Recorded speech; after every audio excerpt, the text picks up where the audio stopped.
Five, four, three, two, one.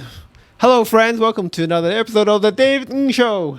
Hi, Today- David. Hi there. Today we're going to speak with one of the really interesting agent called Jackson B. His interesting story is he went from zero to hero, and I'm talking about 0 to a million in 1 year. Right, Jackson. Let's get straight to it. Tell All me right. your origin story. Well, I straight out of university, I've always wanted to be an entrepreneur. So Right. I didn't work for anyone then. So I started to have my fitness business straight out of university. Although I didn't study anything about fitness. What did you study at university? Well, I studied economics and I majored in actuary. Wow, interesting stuff. Yeah. And you went to fitness? Yes, I went into fitness because I asked myself, what exactly I can wake up to every morning and not feel tired, but earn some money whilst having fun. So Right. yeah, fitness was the thing. And then I did that for 5 years, accumulated some funds before I opened my brick and mortar shop in about 2015. So I believe you were a physical trainer Yes. for 5 years. For 5 years, yeah. It was a tough job because it's waking up early in the mornings. You don't have a stable paycheck. Yeah, although I have my own private limited and all. And then, you got to fight with the big boys. And at the time, California Fitness, True Fitness, Pure were the up and coming Yes. honchos right in the industry. So, and then I opened my own brick and mortar shop in 2015 in light of trying to change the landscape here in Singapore because it has a very unique angle to fitness and medical, which I can't divulge because I got to go into it again in the future. Okay. But it didn't work out. So within a few months, I actually went bust.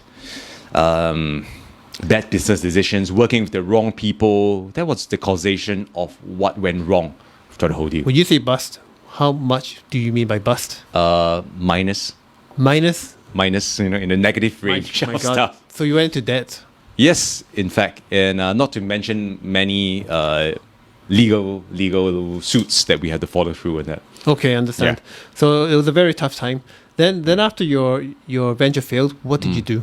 So, I had to make a living and I went to look for a job. So I ended up working for one of my ex-clients, fitness clients, who is a developer.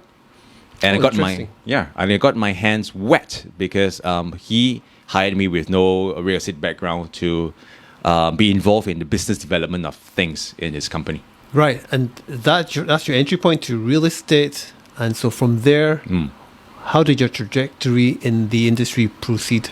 Well, I always felt that being a real estate professional, you need to have a little bit of knowledge in what is to be building or really coming up. So like in the developer side, how to become a consultant. I think that was my angle, right? Right. So I went to sharpen my knowledge in what does it take to actually build houses, buy a piece of land, build from scratch. Right. What are the costings, what are the permits. And then I felt, hey, you know what? I really wanted to learn something about, I put what I learned in university in actuary. That's a lot of analysis, Right. analytics, numbers, crunching them. So I said, you know what? I want to become a consultant. So I went to apply to become an analyst with Knight Frank. Right. Yeah, and that's where the number crunching really begins.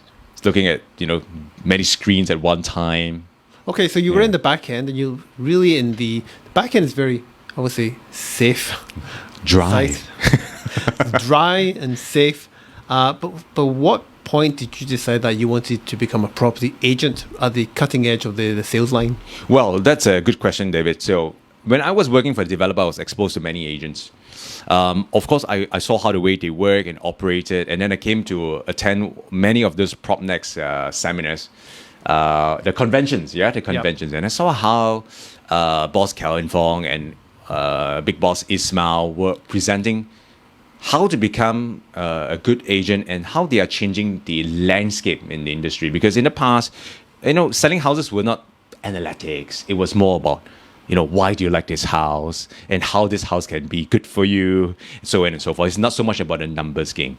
So when I realized that, hey, there's something that I can do to change and more important, to consult, and that was where I was coming from. And of course, the money was good. I'm sure. But which year did you join? I joined in 2018, actually mid of 2018, thereabouts. Right. Who did you join? Well, I joined Bobby Singh. And why? Why? Okay, because he told me a very interesting story. I came in, I had the idea that I wanted to join somebody else, and then I sat down with him through a meeting. And he shared with me this story, which was very engaging, and that was finding the right fit. Finding the right fit was somebody who could coach you. And at that point in time, I was like, you know what? I'm already in my, I think I was 34 or 33. And that's like, in my perspective, and not having anything, and not having made it, being unsuccessful, that was a really pain point for me. And I had no time to lose. That's why I needed somebody who could guide me step by step, who was willing to spend time with me and bring out the best in myself. And then Bobby shared with me a story about the avatar, which I'm not going to divulge here because that is his selling story. But if you remember, there was a scene where the avatar had to connect with I think the flying bird. Okay. Never saw the movie. Yeah. Okay. And only when that connection was established could they soar to very great heights. I see. Okay. Yeah. I better let people know I'm also in Bobby Sung division as Yeah. well. So you joined, but was it instant success? No, actually, it was a rocky start because I was in a framework that I had to be by myself. And I was very afraid to actually approach Bobby because he has a very big organization, right? And it's like, how much time does he have for each individual? But it wasn't his problem, it was my problem. I was just very afraid to ask for help. Yep. And, I sort of like procrastinated like for a year and I didn't achieve much. I would say, oh my God, am I in the right industry? Am I doing the right thing? And I turned 35, 34, somewhere there. And I was like, oh my God, I don't have much time because, I'm turning 40 in like a blink of an eye. Oh my God. Yeah. And then things started to turn when, I started to work together with Bobby on a project. He took me under his wing and he said, no, why don't you try this? And then from there, I actually started to engage Bobby more, and he has much more time than anybody can imagine. I'm not saying he has so much time. He's on got his bags hands. of time. Yeah, he's got bags of time. But you must ask for it. You must really Yes. ask for it. Yeah, and then that was a turning point. Okay. Yeah. And how long from that turning point, was that your 0 point? It was still zero.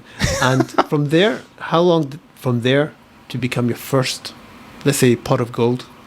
Okay, the pot of gold really came in from there about less than a year, because that's where I actually accumulate enough funds to buy my first property. Oh, congratulations. Yes, thank you so much. And that was a big milestone because, it's sort of like you're at the age where you can buy HDB as a single, and then it's like, God, I don't know. It's in my perception, it is a milestone where everybody starts to buy a big asset. Yes. Yes. Very good. Yeah. So what do you think really is the secret to your real estate career?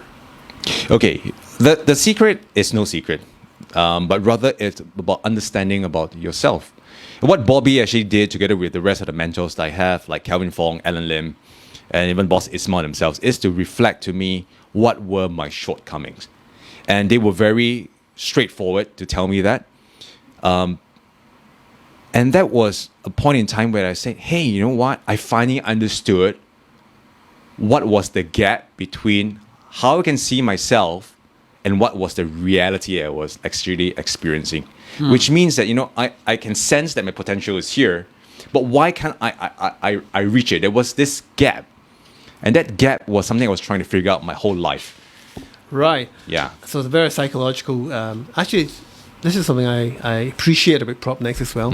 It is a psychological game. Yeah. The biggest opponent is ourselves. Yes. The biggest challenge is overcoming our own mindset and sabotaging ourselves. I Yeah. hate that word, but it's very true. So many times we sabotage ourselves. Yeah. So let me ask you about tell me your worst times. Well, my worst times were, when I actually came out of university. I wanted to start a business, and I did ask my parents for some seed fund. And I remember this very vividly. They asked me to go and fly my own kite. I was like, Oh my. they said no. And I was like, okay, man, I was so disappointed at that point in time. But I said, no problems. And I started to be, I always had wanted to find somebody right to guide me, right? To guide me into the riches. And then I found this mentor, and he was teaching me how to start business from $0. And then I started it, but it was hard. And there were many times where I had not only have unstable paychecks, there were times when I had $0 in my bank account. And those were challenging times, I would say. And not only are there zero, there's sometimes that I go into credit debt. So I advance payment through credit cards and stuff. That's credit card hell. Yeah. Believe me, I thought that, whoa, so easy, right? Just go to the ATM, take some money. But it was hell. The interests were over the top. So those were the times I didn't even dare to go out. I have to even think whether I should buy that cup of coffee for like $1, Yes. $1, Yes. $2. That's a very common experience. Yeah, and I think that's one of the most terrible times. But it has helped to shape me. Today we have a little bit more resilience because you know for a fact that, hey, I've been there. I've been through the worst. And because you've been through the worst, you're able to, through the coachings of all the mentors I have here, very fortunately, they teach you how to overcome that fear of uncertainty, overcome the fear or limiting belief that you cannot. Yeah, I think that's very important. Yes. Yeah. Very, very good. I also find that the PropNext Bootcamp is very, very good in smashing these limiting beliefs. Yes. In fact, the whole idea of it all was of the bootcamp is to help you discover yourself, which is a very simple thing that we hear it every day. Yes. Every day, this motivation talk, that motivation talk. Over the head. Yes, but to be honest, in my personal opinion, motivation is bullshit. Yep.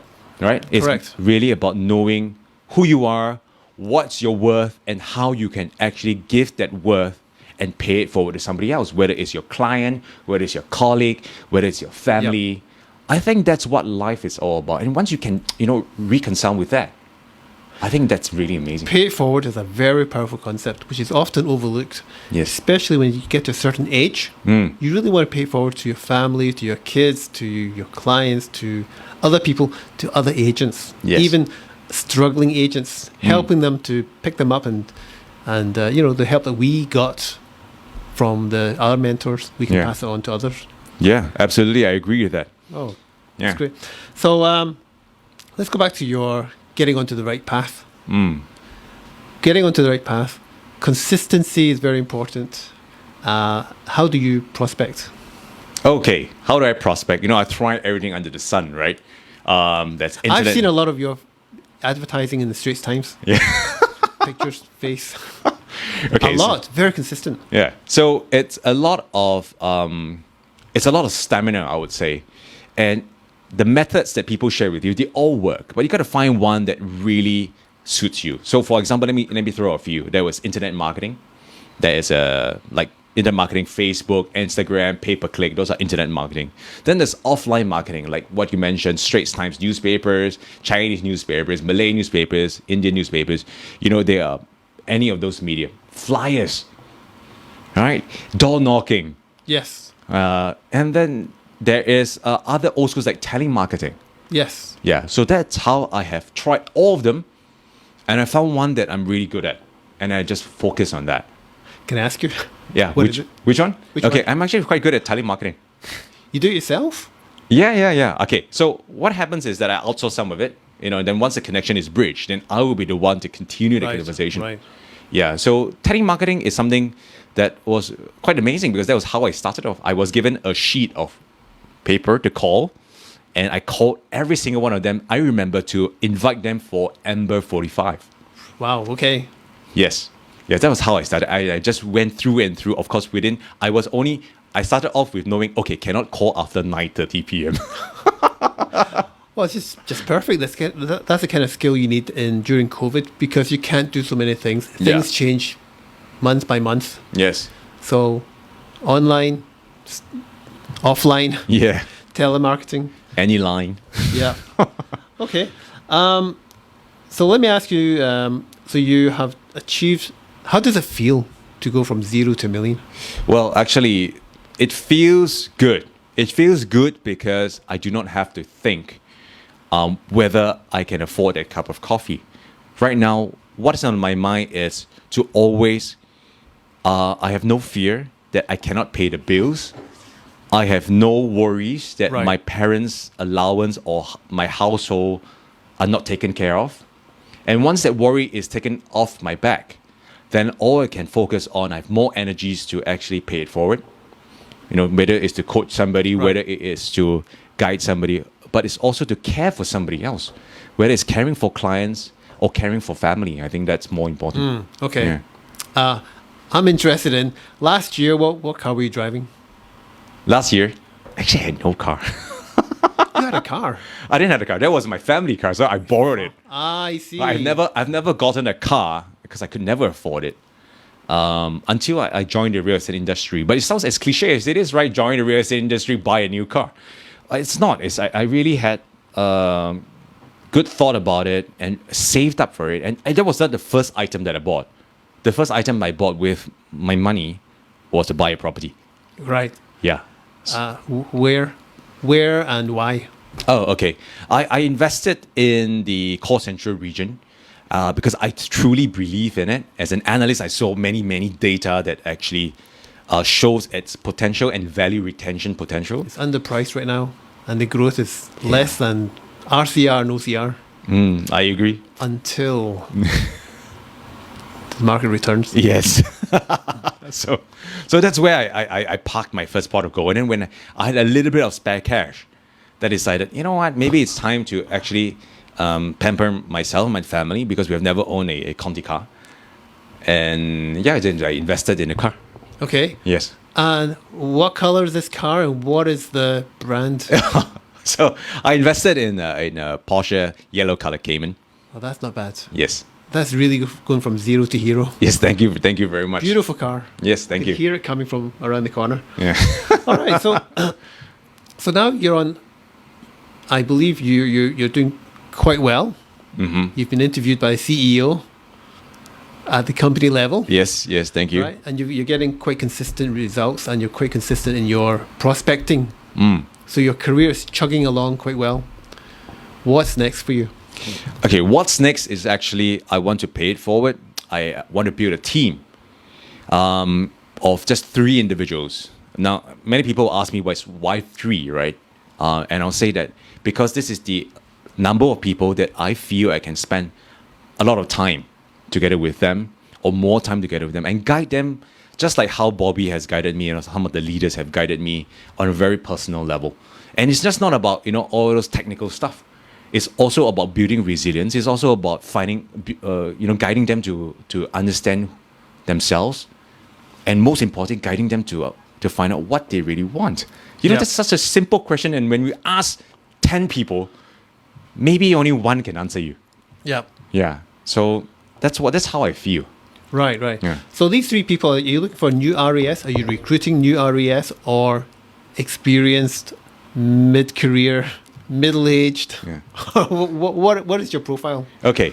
I actually am looking for people between the age of 30 to 45 who's going through a mid-career change. Now, why is that so? Because I have been there.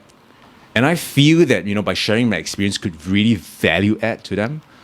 And at the same time, also help to, sort of address some of the fears that they have, the unstable paycheck, the unstable clientele relationship, or the unstable number of leads that you can get. And you never know when's the next closing until you close, right?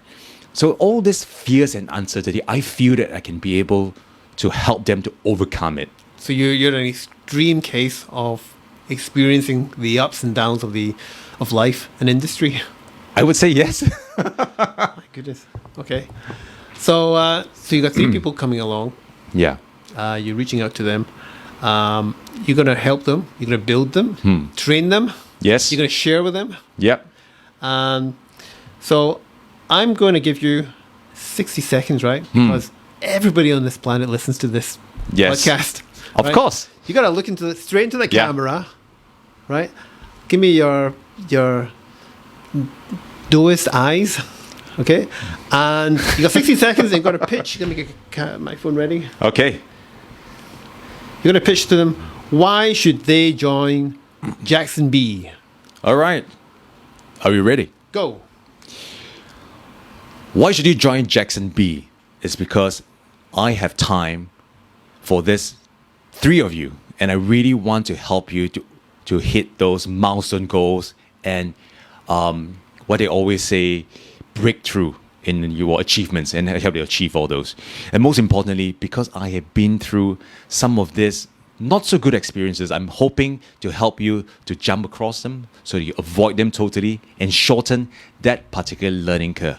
But most importantly, I want to find three of you with the same drive, same mind, so we can help each other to progress forward in leaps and bounds. And that's, I think, is most important within those three people I'm looking at. The sharing culture must be there, the mindset must be there, the positivity must be there. And this is something I think I can bring to the table. Fantastic. 4 seconds to go. Oh, Jackson, it's always a pleasure speaking with you and sharing. You also always share your good stories and your closings and your strategies with me as well. Yes. Thank you very much. Thank you so much, David. All the best to you. Thank you, man.